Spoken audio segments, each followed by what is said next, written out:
I started teaching, I was always really passionate about play and children's right to play. I'd been taught that curriculum should be play-based and that educators needed to structure their curriculum such that play was at the centre of the curriculum. I was a really big player as a child, and I was what Betty Jones might call a master player. My friend Natalie and I used to play for hours at dramatic play. We used to transport all our toys down to her front veranda, which was enclosed on 3 sides, and we'd play for hours and hours and hours as young children. So play was a very seductive notion to me in early childhood, because it connected me back to my own childhood experiences of being with friends and being away from other adults and having a wonderful time and spending many hours engaged in that activity. So in the early years of my career, I really focused on creating wonderful play environments for children, wonderful opportunities for rich dramatic play. I am a master at digging out the most fantastic water courses in sand pits, to have boats floating around the sand pit and getting children involved, or everybody digging and making a huge sandcastle. So lots of outdoor play as well. I love home corners because I loved the miniature nature of it, and the dolls and the dressing up and all of those kinds of things. So they were very important. As my career developed though, I started to look differently, and as I became more involved in anti-bias work, and then in terms of thinking about perhaps some of the post-structural and the critical theories that were challenging me to think about the dynamics of power and the relationship of the individual to the group, I started to see my early childhood environment differently. I also remember the day when things really changed for me. I finally managed to get these boys who ran a lot and who knocked over things and who controlled a lot of spaces in the centre, and I got them in the digging patch, and I was so excited because they were in the digging patch all morning, and they were digging rivers, and they had pots and all those kinds of things, and it was busy and it was active and there was good questioning happening. I didn't actually pay attention to the fact that there wasn't a single girl involved. Then there was fruit time, and the boys left, and into the sand pit, into the digging patch came the girls, who kind of got to play in the boys' mess. And then it was packing up time. And I remember this little girl walking by, and I asked her to help me clean up the digging patch. There wasn't a boy in sight. And I remember at the time thinking it was easier to ask a girl to do it than to go and get a boy and find a boy to do it. And then I was absolutely horrified by the fact that that's what I'd thought. And I'd realised that I'd actually probably been doing that all of my career. That was the moment I started to see things really differently in my centre. I started to see how relationships worked really differently. I also had an outer space room, which was a fabulous play space that once again the boys dominated, and I thought I was doing great gender equity, and I made a decision that all the boys can stay out of this space today. It's a girls' day to use the space room. And I turned around, and there was a little boy called Jonathan standing there looking at me. He didn't play with boys, he only played with girls. And I just said, it's girls' day in the space room. And Jonathan was like, where do I go? So I said, it's the girls' day and Jonathan's day in the space room. But it didn't resolve the issue for me. But what the critical work did was really started me seeing different things that I had never actually seen happening in my kindergarten before. They were always there, I just didn't see them.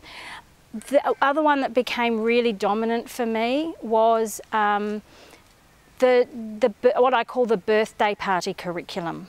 If you don't give me the swing, I won't invite you to my birthday party. And what I'd learnt from my child development studies that I didn't really understand when I was a student teacher was that the reason children did that was because they didn't really have the social skills to behave appropriately. That's not what I saw at all. What I saw was power.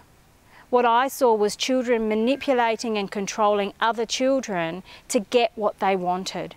So those original notions I had of play as being this lovely, dramatic, romantic kind of experience, I suddenly started to see different dynamics happening within those that I really needed to pay attention to as a teacher, but I didn't know how to deal with those things, because none of the child development theories tell me how to deal with those things. Those things tell me that it's because children are not old enough to know. They need to develop social skills. These children have got social skills. These children are using their social skills very well to include and exclude certain children. I think the other thing about that is that they don't just exclude and include other children, they use each other, or they use themes to include and exclude each other. So in the last kindergarten I was at, I watched these children for several weeks playing the Saddle Club.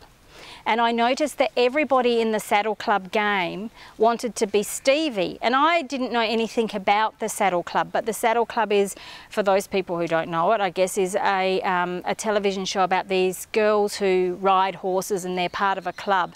And there are three main characters called Carol, Lisa and Stevie.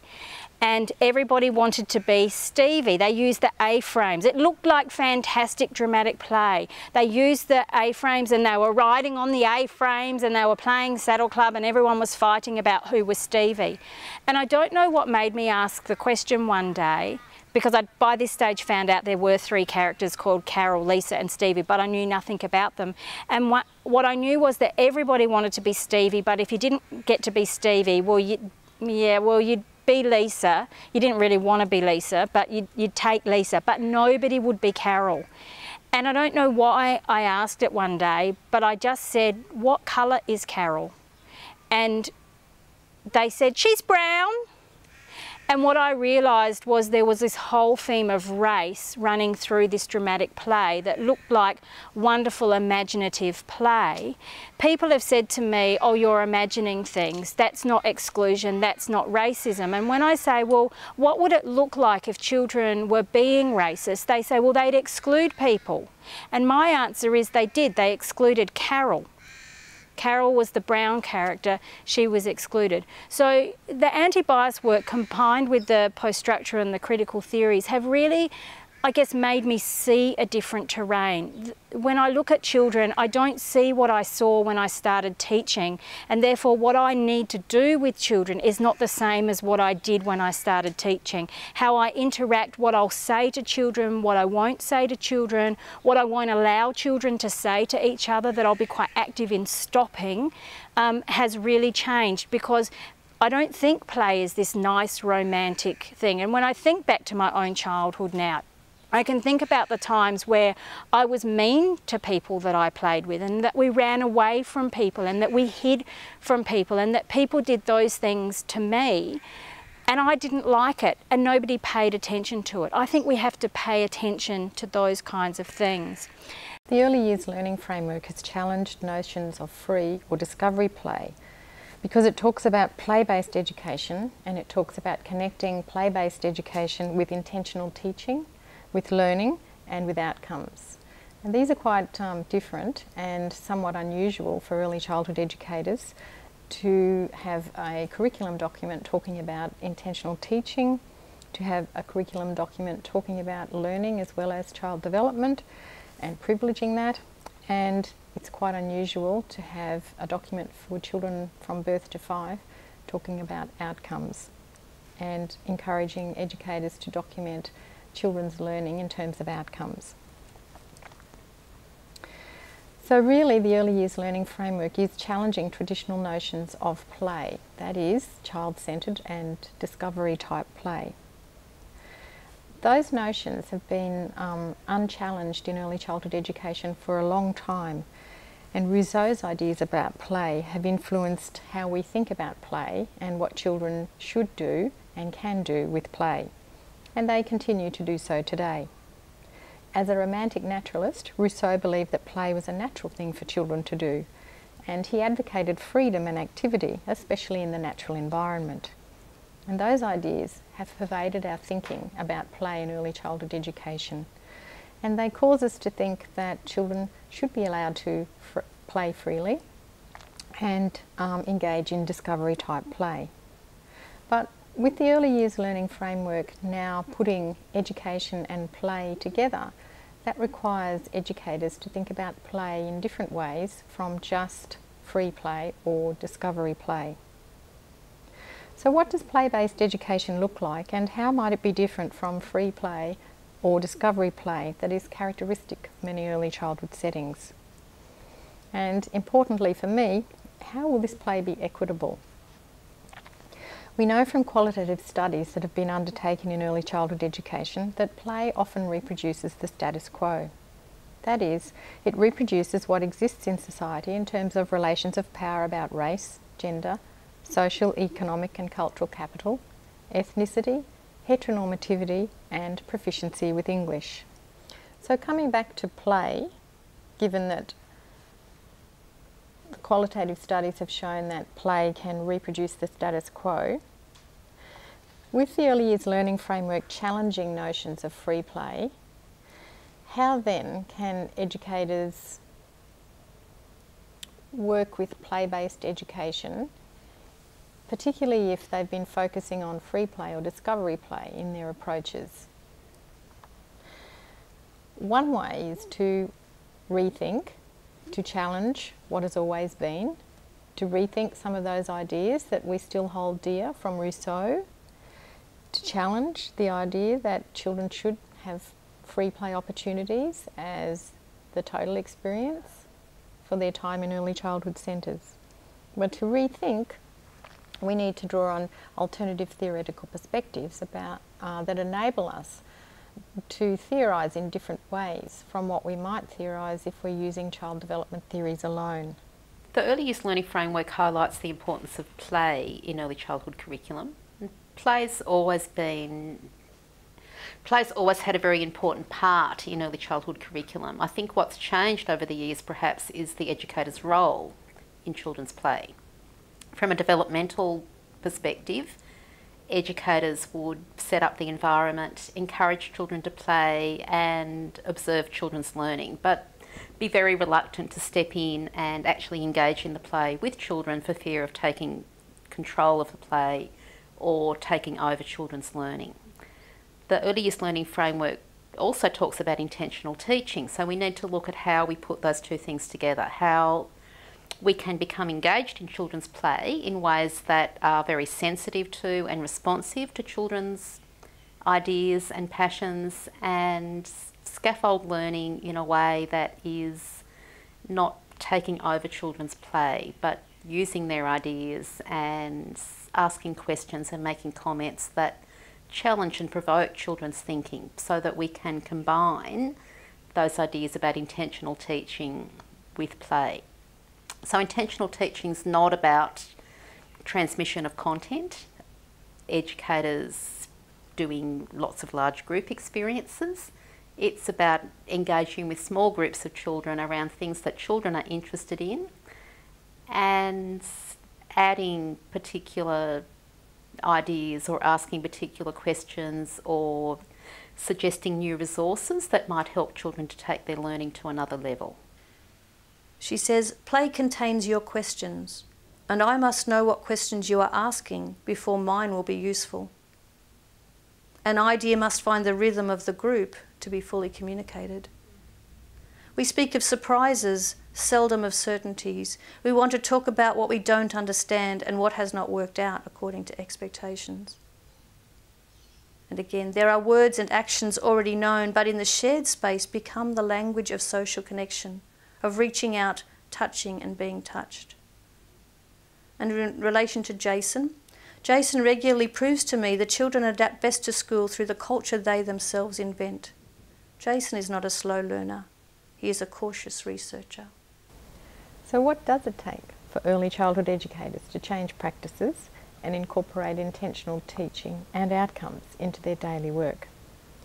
Often it means using different theoretical perspectives from those that we usually draw on in early childhood education. To see the inequities that can occur in children's play means looking from different perspectives to understand how power relations are operating and as a result marginalise some children. Educators can then take action in situations where they may not have previously. Likewise, To be able to blend play and education with intentional teaching and outcomes means looking at things differently and using alternative theoretical perspectives. An example of change that comes to mind is drawn from some work I'm currently doing with educators on an action learning project. The educators at an outside school hours care service decided to challenge the regulations about tree climbing. They now have tree climbing as a regular activity in their program. Parents were involved in the decision, and children have developed their own rules about what safe tree climbing practice is in terms of the trees that can be climbed, the number of people in each tree, and what to do if you want to climb when there are other people in the trees. They've also discussed things like footwear that's appropriate for tree climbing. It's made a difference to the daily activities that some children engage in, but it's also led to other changes. Staff were keen to provide children with opportunities to play in the rain, and after they consulted parents, they provided boots, umbrellas and raincoats for children to use. And the children really enjoy these experiences of splashing in the mud and walking in the rain. While I can't do justice to the planning and hard work that was required to make these changes in this short space of time, this long-term change has been very popular with the children and the parents and the staff. These examples don't directly address play-based education, intentional teaching and outcomes, but they do provide recent examples of early childhood educators challenging the rules and making alternatives possible. They act as encouragement and as inspiration to others who are embarking on change by showing what is possible to achieve and how it might be done. When we're looking at literacy learning, for example, it's very important to look at how we can use play as a way of engaging children with literacy. So it might be around setting up play environments that relate to children's family and community experiences. So it might be a cafe or a restaurant or McDonald's, or it might be a vet shop, it might be a garage. It really needs to link to children's family and community experiences, not to the educator's experience. Setting up the environment with lots of literacy artefacts is important, but it's also very important that the educator joins in that play with the children. By joining in the play, you're able to model literacy practices, you're able to talk with children about processes and concepts of literacy, you're able to scaffold children's literacy learning. So you might work with children to create a sign for their garage or their pet shop, for example, so that you can model and talk about uppercase and lowercase letters. You can talk about punctuation. You can talk about the way that we use print to express ideas, to give people information, to help us remember what it is that we need to buy at the shops, and so on. So the role of the educator in that literacy enriched play is crucial. Play is a really good way to support children's literacy and numeracy learning, so we can set up literacy and numeracy enriched environments that encourage children to experiment with print, to try out their ideas about literacy and numeracy in a very natural, risk-free environment, and something that they can relate to their everyday social practice. And while it's really important to create those sorts of environments that are enriched with literacy and numeracy artefacts, there's no point in doing that if we don't actually become actively involved ourselves. We can set up beautiful environments, we can have lots of pencils and paper and scales and rulers, and children may not engage with those resources or may not use them in ways that are actually extending their literacy and numeracy understandings. It's really important that the educator becomes involved in the play, takes on a role in the children's play, so they might be a customer at the restaurant or someone who's come to buy some things from the shop, and they relate the importance of literacy to children through the way that they interact in those situations. So they might say, oh, how do I know how much this costs? We need to maybe have some signs with some prices. Or how are you going to write down what I want to order at the cafe? Do you have somewhere to write down the orders? So that children naturally then take on roles of literacy and numeracy users in the play when they're scaffolded to do that through the educator being actively involved.